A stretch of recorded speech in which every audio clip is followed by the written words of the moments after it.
వేదిక మీద ఉన్న పెద్దలు, అట్లాగే ఈ సభకి వచ్చినటువంటి ఆర్టిజన్ కార్మిక మిత్రులు, సోదరులు, సోదరిమణులు అందరికీ ముందుగా నమస్కారాలు. మిత్రులారా, మీ అందరికీ తెలుసు, మన ఈ విద్యుత్ సంస్థలో గత ఎన్నో ఏళ్ళగా పనిచేసి శ్రావణ్ కుమార్ అనే ఒక వ్యక్తి మనం కోర్టులో కేసేసి 2018 నుంచి 17లో మనం జాయిన్ అయ్యాను. 29/7/2017లో జాయిన్ అయిన తర్వాత ఆ కోర్టు ఆర్డర్ తర్వాత మనం 18కి మారిపోయాము. గత 6 సంవత్సరాల నుంచి ఆర్టిజన్గా కొనసాగుతున్నాము. కానీ నిజంగా చెప్పాలంటే మన మిత్రులు చాలామంది రిటైర్డ్ అయినా కూడా కన్నీళ్లు పెట్టుకొని వెళ్తున్నారు. చాలామంది వచ్చి అన్నా మా గురించి పట్టించుకోరా, మా గురించి చేయరా, 5 ఏళ్ళు అయిపోయింది, ఇంకా మీరు మరి మా గురించి కనికరించరా అనే ఒక భావనలో అందరూ మాట్లాడి కన్నీరు పెట్టుకుంటున్నారు.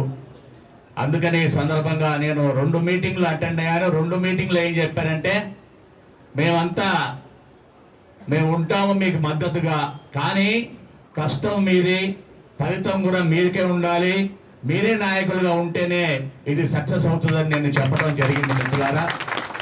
అయితే ముఖ్యంగా కొన్ని మీటింగ్లలో కూడా నేను కరాఖండిగా చెప్పడం జరిగింది. ఎవరికి ఉందే బాధ మీకుంది. ఇప్పుడు ఓఎన్ఎం ఉంటుందా? ఉండదు. ఇంజనీర్కి ఉంటుందా? ఉండదు. మరి నాయకులకు ఉంటుందా? ఉండదు. కాబట్టి దీనికి మీరే నాయకత్వం వహించాలి, మీరే నాయకులుగా ఉండాలి అని చెప్పినప్పుడు ఇదే సదానందం గారు మరి ఈశ్వరరావు గారికి నన్ను సంప్రదించి వారు కొన్ని మాటలు చెప్పారు.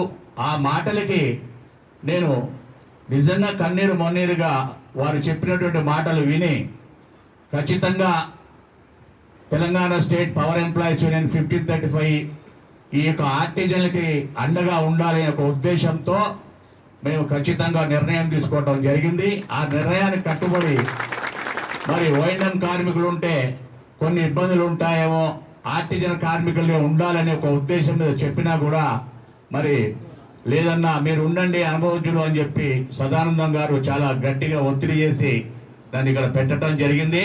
అట్లాగే ఈశ్వరరావు గారు అనేక ఉద్యమాలు చేసి కాంట్రాక్ట్ కార్మికుల నుండి, నేను గత 30 ఏళ్ల నుంచి ఉద్యమాలు చేస్తూనే ఉన్నాను. కాంట్రాక్ట్ కార్మికులు మొదటి కాంట్రాక్ట్ లేబర్ ఏపీఎస్సీలో ఎవరైనా అంటే ఎంఏ వజీర్ అండి, 1/4/1980 నాది. అంతకుముందు క్యాజువల్ లేబర్గా పనిచేశాను. 36 BP 37 BP కొట్లాడి సాధించుకున్నటువంటి, మరి 36 సంబంధం లేదు మాకి, 37 BP కొట్లాడి సాధించుకున్నటువంటి ఘనత ఖచ్చితంగా మరి ఆ 1535 యూనియన్కి ఉంది వాస్తవంగా.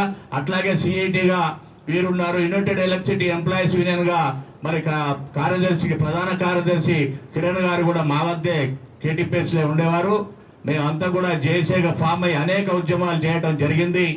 మరి అదేవిధంగా ఇప్పుడు కూడా 23,000 మంది కాంట్రాక్ట్ కార్మికుల్లో కూడా మనం నేను అట్లాగే కిరణ్ గారు, సాయిలు గారు మరి ఓన్లీ జేపీఎల్ఏ ఇస్తాము, 7,000 జేపీఎల్ఏ ఇస్తామంటే దానికి మేమంతా కూడా వ్యతిరేకించి ముఖ్యమంత్రి గారి సభలో నుంచి బయటికి రావడం జరిగింది. మిత్రులారా, మేము ముగ్గురం బయటకు వస్తుంటే వాళ్ళంతా రానియకపోయినా కూడా కావాలి, అందరికీ రెగ్యులర్ అయితేనే అని చెప్పడం జరిగింది.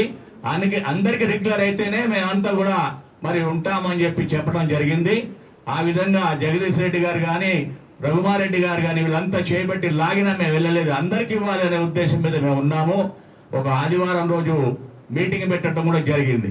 ఆ మీటింగ్లో ఏం చెప్పారంటే, ఇగో అంటే అంతకుముందు ఏంటంటే డిమాండ్ డైరెక్ట్ పేమెంట్ అనేది ఉండే. మీటింగ్ పెట్టిన తర్వాత ట్రాన్స్కోలో మీ అందరికీ రెగ్యులర్ చేస్తామన్నారు. అనేసరికి మేమంతా కూడా ఎంతమందికి రెగ్యులర్ చేస్తారని మేము అడగలే. వాస్తవంగా మాది కూడా తప్పు ఉంది. అట్లాగే ఏ స్కేల్ ఇస్తారనేది కూడా మేము అడగలే. తర్వాత ఏ విధానం కూడా ఏ రూల్ పెడతానని కూడా మేము అడగలే. అంటే గతంలో ఇచ్చిన ఎక్స్కాజల్ లేబర్ కానివ్వండి, కాంట్రాక్ట్ లేబర్ కానివ్వండి, అందరికి కూడా ఏపీఎస్సీబీలో ఉన్న రూలే ఇంప్లిమెంట్ చేశారు. మేము అదే అనుకున్నాం. అంటే నా వరకు నేను అనుకున్నాను ఏంటంటే, నేను కాంట్రాక్ట్ ఆర్ నుంచి వచ్చాను, నాకు ఇచ్చిన రూల్ ఏంటి? ఏపీఎస్సీబీ రూలు, ఉన్నటువంటి ఎగ్జిస్టింగ్ రూలు, వీళ్ళకు కూడా అదే ఇస్తారనేది ఒక భావన మాకుండే. అంటే నాకైతే ఉండే, మా యూనియన్కి అయితే ఉండే. వేరే రూల్ ఎందుకు ఇస్తారు? ఒక సంస్థలో ఒక రూలే ఉండాలి తప్ప రెండో రూల్ ఎట్లా ఉంటుంది? ఆ ఆలోచన మాకు రాలే. అయితే మేము కూడా కొంత అవాకయ్యాము. మీ అందరికీ స్కేల్ ఇస్తాము, అందరినీ పర్మనెంట్ చేస్తామని చెప్పి ప్రభాకర్ రావు గారు అన్నారు. అంతకు ముందు మరి అక్కడ ఉన్నటువంటి విద్యాసాగర్ రావు గారు కూడా పిలిపించి, ఇగో కాంట్రాక్ట్ లేబర్కి పర్మిట్ చేయడానికి లేదు అయ్యా, కానీ మీరు అగ్రిమెంట్ అయితే, మీరును మేనేజ్మెంట్ అగ్రిమెంట్ అయితే ఖచ్చితంగా ఉంది అనేది వారు ఒక సలహాలు ఇచ్చి వాళ్ళతో చెప్పించారు. మేమనుకున్నాం పర్మనెంట్ అంటే ఏమనుకుంటాం, పర్మనెంట్ అంటే పర్మనెంట్ అనేది అక్కడ వచ్చేసింది వాయిస్. మా ఉన్న రూలే వస్తుంది అనుకున్నాం, కానీ ఇది అనుకోలేదు. తర్వాత కమిషనర్ ఆఫీస్కి పిలిపించారు. అక్కడ చెప్పడం ఏంటంటే మీకు సపరేట్ రూలు స్టాండింగ్ ఆర్డర్ పెడుతున్నాం అన్నారు. మేము అంతా వ్యతిరేకించే వాస్తవం ఒక్క యూనియన్ మాత్రమే దానికి బలపరిచింది. మాది గవర్నమెంట్ యూనియన్, ఖచ్చితంగా మాకు అదే ఇవ్వాలి, అది ఖచ్చితంగా వాళ్ళు మాట్లాడటం జరిగింది. ఇప్పటికీ రికార్డింగ్లు ఉన్నాయి, అక్కడ చూసుకోండి మీరు. అయితే దీంట్లో ఏంటంటే మిత్రులారా, జరిగింది కొంత చెప్తాం.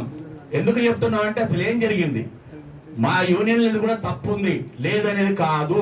ఎందుకంటే పర్మనెంట్ అనేసరికి మేము ఒబ్బి తప్పి అయిపోయాం తప్ప మేము ఎప్పుడు కూడా మరి డైరెక్ట్ పేమెంట్ ఇస్తామనే ఒక ఉద్దేశం వారు చెప్పకపోవడంతో దాంతో పర్మనెంట్ అనేసరికి మేము పర్మనెంట్ అనుకున్నాం, ఉన్న రూలే వస్తుంది అనుకున్నాము, స్కేల్ వస్తుంది అనుకున్నాం. కానీ అక్కడ చెప్పింది ఏంటంటే మీటింగ్లో, మీకు చిన్న స్కేల్ ఇస్తాము, డిఏ ఇస్తాము, హెచ్ఆర్ఏ ఇస్తాము, అలవెన్స్లు ఇస్తాము అని ఇవన్నీ చెప్పుకుంటూ వచ్చారు. రూలు మారుస్తామని మాత్రం మనకి ఆ రోజు చెప్పలే. రూలు మారుస్తాము, ఉన్న రూలు మీకు ఇవ్వము, వేరే రూల్ మారుస్తామని మాత్రం చెప్పలే. దాంతో మేమంతా కూడా తర్వాత కమిషనర్ ఆఫీస్ గారికి పిలిపించిన తర్వాత అక్కడ తెలిసిందే రూల్ మారుతాం, స్టాండింగ్ ఆర్డర్స్.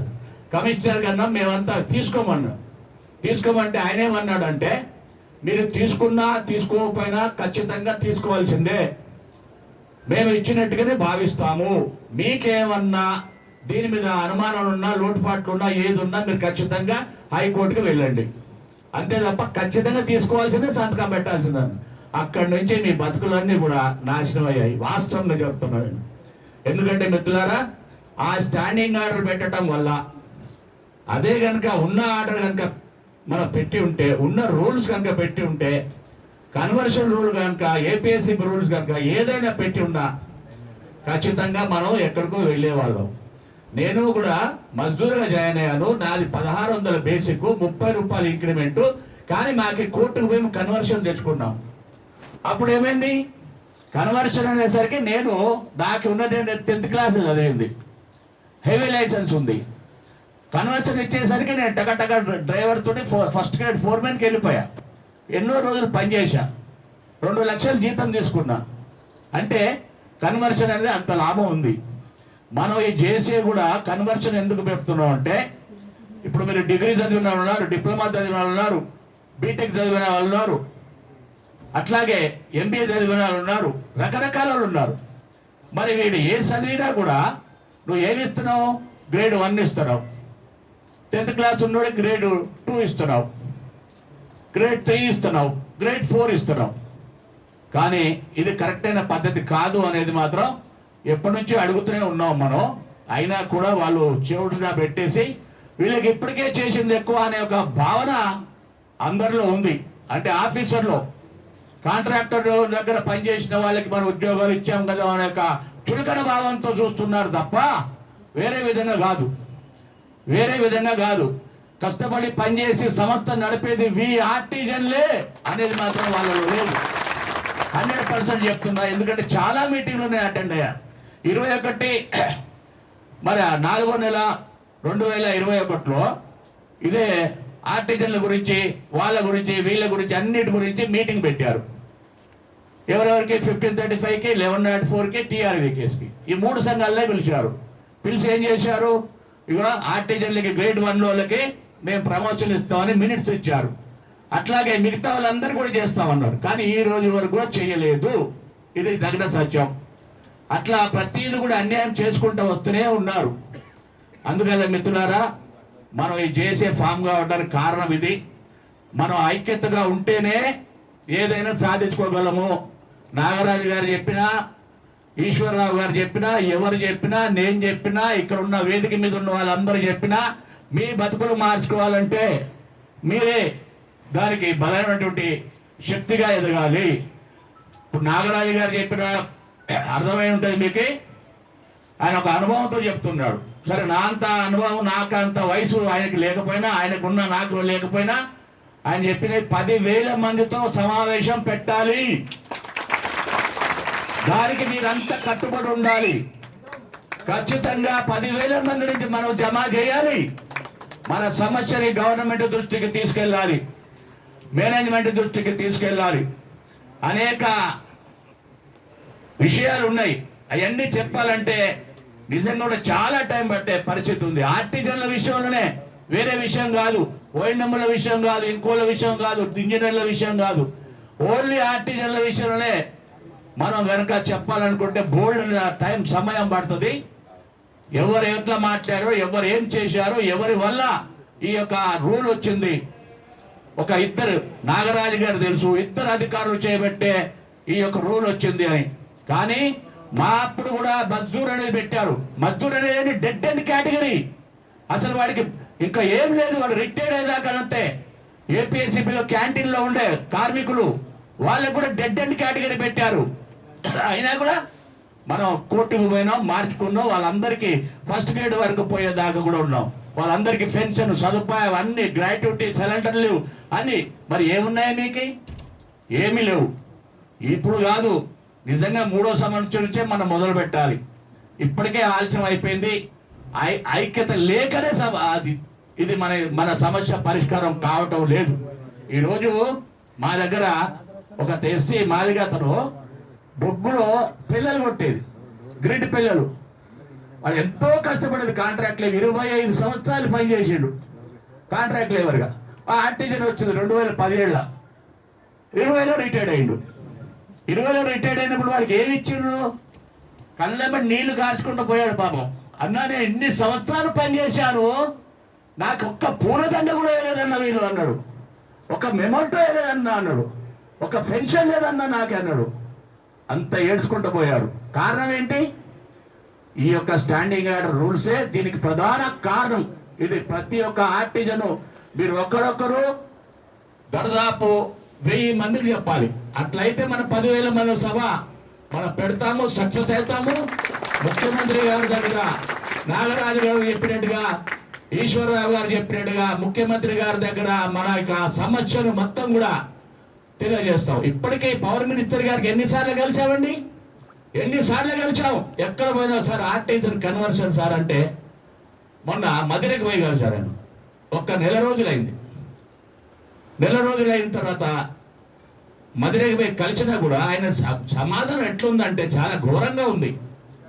అట్లాగే కొంతమంది ఈ సంస్థలో పనిచేసి అన్నీ ఉన్నా కూడా వాళ్ళకి ఆర్టిజన్ కాలే, వాళ్ళ గురించి కూడా మనం రిప్రజెంటేషన్ చేశాం. అయినా కూడా నేను మొన్న కూర్చొని ఈశ్వరరావు గారికి చెప్పా, ఒకటే ఒక డిమాండ్, ఇక వేరే డిమాండ్ లేదుగా, కన్వర్షన్ డిమాండ్ ఒక్కటే పెట్టాలి.